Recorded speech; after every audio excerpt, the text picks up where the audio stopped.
foi vendendo a ideia de que profissionais poderiam se tornar sênior em 3 anos que a gente poluiu o mercado com um monte de profissionais que não têm capacidade técnica, teórica e fundamentos para exercer o papel de sênior. Mas eu vou explicar o meu ponto de vista nesse vídeo. Bom, o que eu quero falar sobre isso, tá? Aqui a gente tem duas visões, mas eu quero trazer mais não só para a parte de criticar os sêniors, mas mostrar o que eles precisam ser para realmente exercer o cargo de sênior sem preocupação. Porque o que acontece, tá?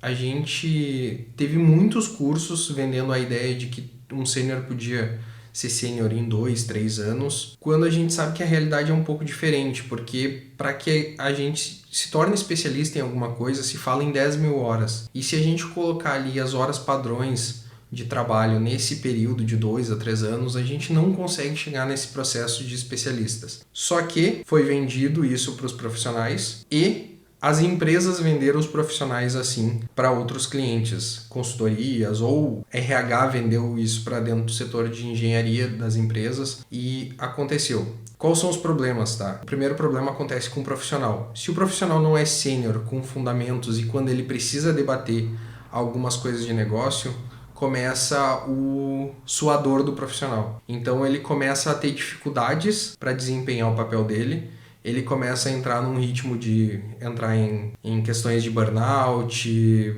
ansiedade, outros elementos, porque ele não consegue cumprir o papel que ele foi contratado.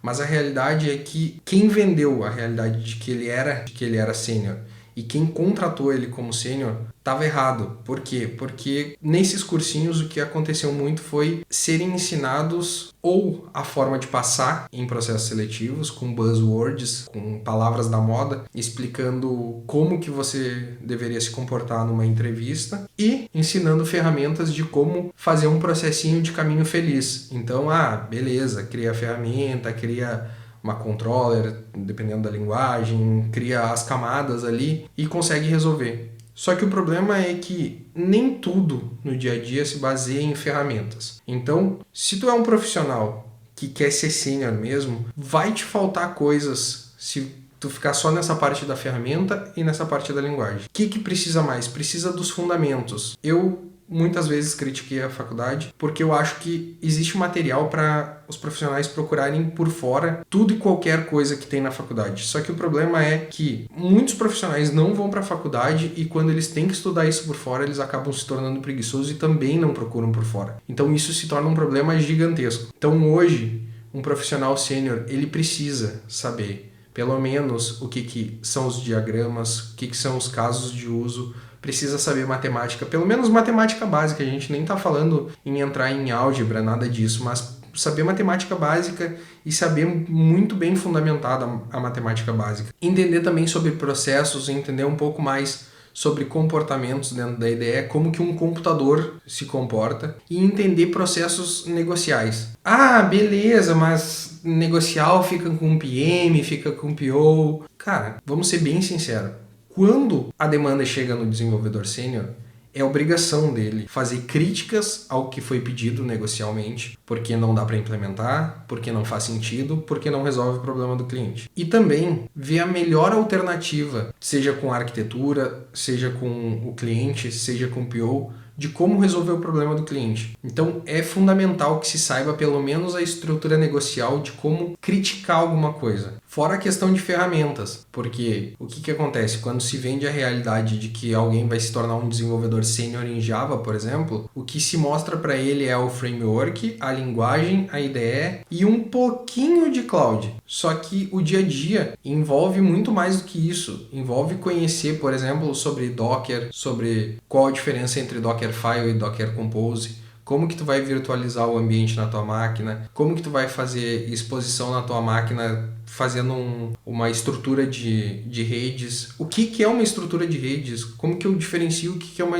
uma rede pública, uma rede privada? Porque isso vai impactar também como eu criptografo as minhas chaves, como eu posso fazer alternativas de segurança para que as minhas chaves não estejam expostas dentro da minha aplicação. Então envolve muito mais coisas. Não envolve só a linguagem, a IDE e o framework. Envolve mais coisas. Então procurem conhecer um pouco mais sobre isso para que a conversa dentro do projeto seja mais alto nível. E outra coisa que é necessária no projeto é que profissionais entendam que se espera de um profissional pleno e sênior que ele saia performando. Não que ele saia entregando um monte de coisa, saia trabalhando desesperadamente, saia num ritmo frenético, mas que ele comece o mínimo, que ele baixe o código na máquina dele, que ele rode o código, que ele tente entender o que o código está fazendo, que ele possa avançar naquele projeto, que ele possa tomar a frente, que ele seja proativo, que ele busque as coisas, porque muitas vezes a gente larga em projetos profissionais e eles tendem a esperar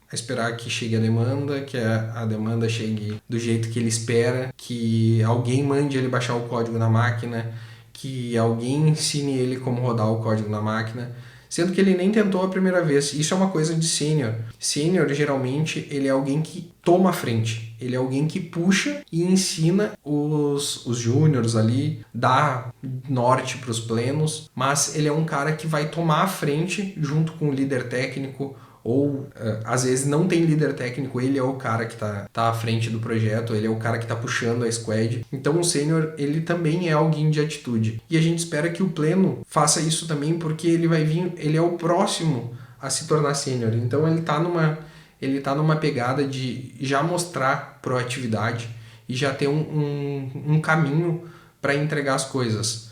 Mas para isso é necessário que o mínimo seja feito. Então, entrou num projeto, toma a frente, tenta entender a arquitetura do projeto, tenta entender o contexto da squad, pede ajuda, pede direcionamento, pede documentação, mas não fica parado esperando, porque isso vai definir a diferença entre um profissional que não vai ter tanta visibilidade, talvez não cresça de um pleno para um sênior, ou o cara que vai realmente ganhar visibilidade e vai ganhar alavancagem no dia a dia. Eu acho que eu falei demais, mas quem ficou até aqui, eu acho que eu mereço um like e a inscrição, porque a gente está voltando firme com os vídeos no canal. A ideia é que sejam vídeos que contem um pouco do que está acontecendo no dia a dia dos projetos, mas traga conteúdos que vocês entendam que faz sentido para vocês também. Então a ideia é montar esse canal de uma forma colaborativa, onde eu entenda um pouco das demandas que se tornam necessárias